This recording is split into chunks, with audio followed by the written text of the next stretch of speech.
Сәлем достар, бүгін мен сіздермен осылай дәмді болып шығатын пирогтың рецептімен бөлісемін. Өте жұмсақ болып шығады. Видеоны соңына дейін қарап көріңіздер. Ең алдымен таза ыдысымызға 2 жұмыртқамызды жарып, оны үстіне қант салып, жақсылап миксерлеп аламыз. Жұмыртқа бөлме температурасында болғаны дұрыс. Осылай 2 есе ұлғайып, жақсылап қантымыз еріп, көпіргенше жақсылап араластырып аламыз. Бұл жерде миксермен араластыру міндетті емес. Венчикпен араластыра берсеңіздер де болады. Ең бастысы біздің қантымыз еріп, жұмыртқамыз ұлғайса болғаны. Бұның үстіне ерітілген сары майымызды саламыз.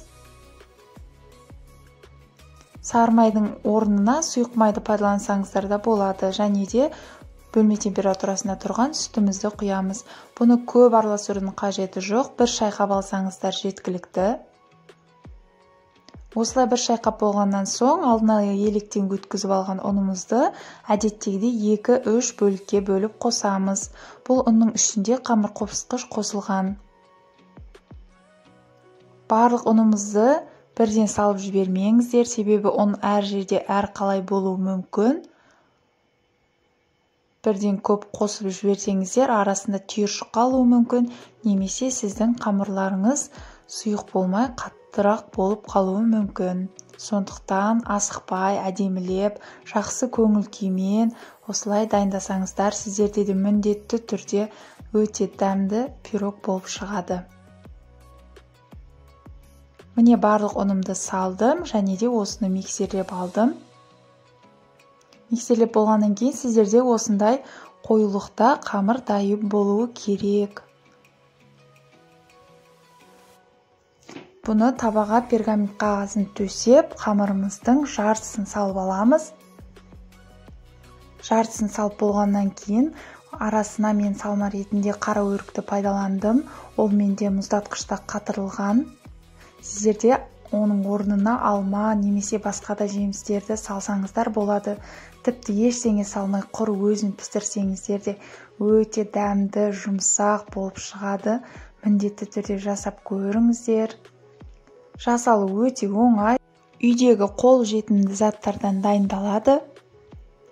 Және өте дәмді болып шығады. Менде осылай мұздатқышта қатырылған қара өріктерді ортасынан бір рет кесіп алып, жарты қамырымызды салып болғаннан кейін ортасынан осылай салып шықтым. Осылай қара өріктерімізді қойып болғаннан кейін қалған жарты қамырымызды бетін толықтай етіп жабатындай қылып жағып шығамыз. Бұл жерде сіздер өздеріңіз қалаған бойынша үйдегі бар заттармен жасай беріңіздер. Ешқандай да қорықпаңыздар, кез келген нәрсемен дәмді болып шығады бұл пирог. Қара өріктің орнына алманы, немесе жаңғақты, макты, немесе повидланы пайдалансаңыздар болады. Бетіне де осылай әрлеп қойып шықтым, және қатырылған малинаны осылай тез сынады, сындырып бетіне қосымша әрлеп шықтым. Сіздер ештеңе осылай жасамай қойсаңыздар да болады. Тек қамырды төсеп пісіріп алсаңыздар да болады. Алдын ала қызып тұрған 180-170 градус пешімізде шамамен 40 минуттай пісіп шығады. Өте дәмді, жұмсақ болып шығады. Сырты қытырлап, іші өте жұмсақ, дәмді болып шығады. Міндетті түрде жасаңыздар сіздерде. Менімен бірге болғандарыңызға рахмет. Сіздерге сәттілік. Сау болыңыздар.